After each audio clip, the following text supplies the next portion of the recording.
Hey y'all, welcome to another episode of Cakin and Bakin.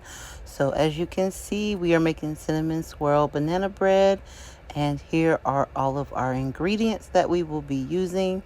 Now I did substitute the unsalted butter out for salted because I just don't believe in using unsalted butter for recipes, especially when it comes to baking. And then I wanted to make this because had some bananas just sitting on my counter, as we all normally do, just going bad. And I was like, let me put these bananas to use and use them in a banana bread.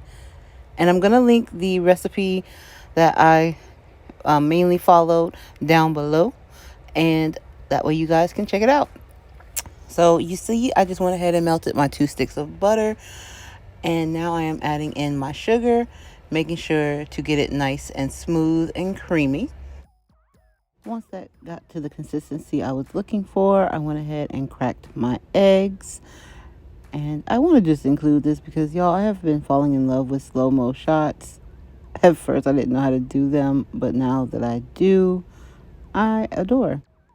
Now, once I get these eggs fully whisked, I go ahead and add them to my butter and sugar mixture, making sure to stir and whisk and incorporate. And then I add in my vanilla flavoring, whisking some more. Next, I go ahead and add in my dry ingredients, which would be my flour and my baking soda. And I just make sure that I combine all of the ingredients really well. You want to make sure not to overmix though, because you don't want your batter to be rough. Next, I'm going to go ahead and mash up those bananas. And now, I don't know about you guys, but bananas seem to go ripe really, really quickly nowadays. And it's just a little bit frustrating. And the bananas that you're going to go ahead and mash up equals about a cup and a half. So I saw this trick on TikTok on how to perfectly get your parchment paper in your pan to line it. And you see me just fitting it right around the outside of the pan and then sticking it in. And it worked pretty well, I will say. And then now I'm going to go ahead and make that cinnamon swirl filling. So we're going to be using our 3 tablespoons of the melted salted butter. And you can be as liberal or less liberal with this as you would like, depending on how much cinnamon swirl you are looking for. I go ahead and I melt that butter also, and then I'm adding in my white sugar and my brown sugar and my cinnamon. And then I'm going to just whisk it until everything is fully combined, creating this really yummy cinnamon swirl mixture. Now you're going to just go ahead and layer. You're going to put in some of your banana bread mixture. Then you're going to put in some of the cinnamon mixture.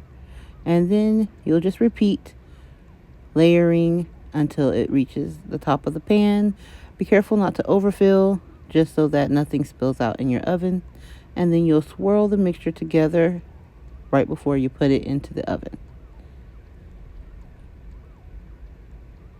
And once you finish cooking, this is the result of your cinnamon swirl banana bread. And I will tell you guys, this recipe, it really hit. This banana bread was so good. And I personally am a huge fan of cinnamon, so I went a little heavy on the cinnamon. And of course, I varied the different measurements to my liking, which is what cooking is all about, if you ask me. So, like I said, I did include the link for the recipe that I loosely followed in the description box below. But I would highly suggest that you guys try this cinnamon swirl baked banana bread out because it is delicious.